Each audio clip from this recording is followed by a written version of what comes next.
Welcome to our channel.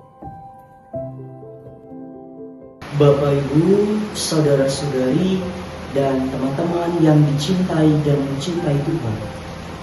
Senang bisa berjumpa kembali di dalam Riak Sabda edisi Jumat 12 September 2025.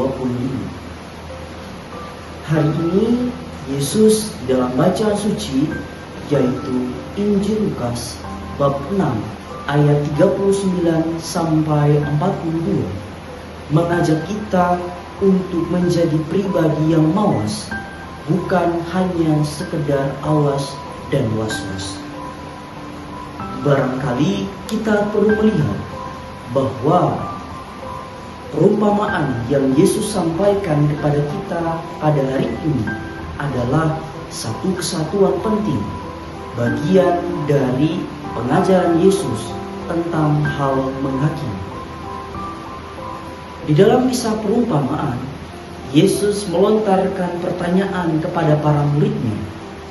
Dapatkah seorang buta menuntun orang buta? Bukankah keduanya justru akan jatuh ke lubang yang sama? Lanjut Yesus, mengapakah engkau melihat selumbar di dalam mata saudaramu, sedangkan balok di matamu sendiri tidak pernah engkau ketahui? Dua pertanyaan di dalam perumpamaan ini lebih dari sekedar berbicara tentang penting dan vitalnya indera penglihatan kita secara fisik. Tetapi ini adalah pesan penting bagi kita untuk mengenal penglihatan yang harusnya lahir dari hati yang tulus.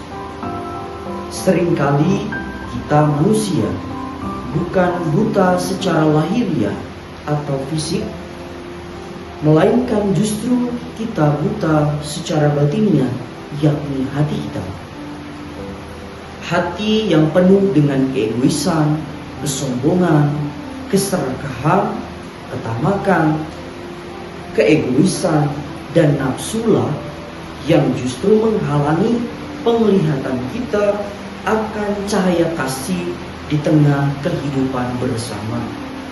Sehingga dengan mudahnya seringkali kita mengatakan bahwa saya lebih baik daripada dia, atau kamu orang yang buruk daripada saya. Sebagai orang beriman Katolik, kita dipanggil untuk melanjutkan pewartaan kebenaran dan menjadi saksi kasih. Maka penting bagi kita untuk pertama-tama menghidupi semangat mawas diri ini yang lahir dari kasih. Belajarlah untuk mengintrospeksi diri dan mengevaluasi diri kita masing-masing, bukan justru mencari validasi dan pengakuan yang belum tentu lebih baik.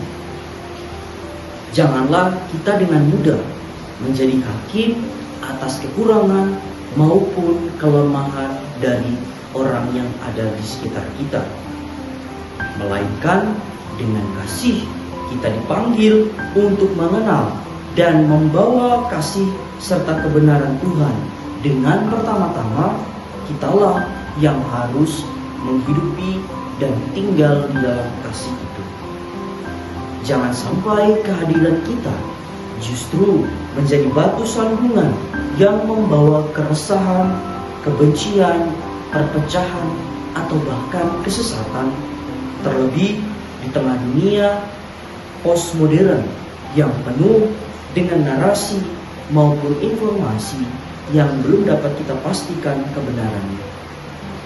Ingatlah sebuah nasihat bijak yang mengatakan bahwa bukan batu yang besar yang membuat kita jatuh, melainkan justru batu kerikil yang ukurannya sangat kecil yang seringkali membuat kita manusia tersandung dan jatuh.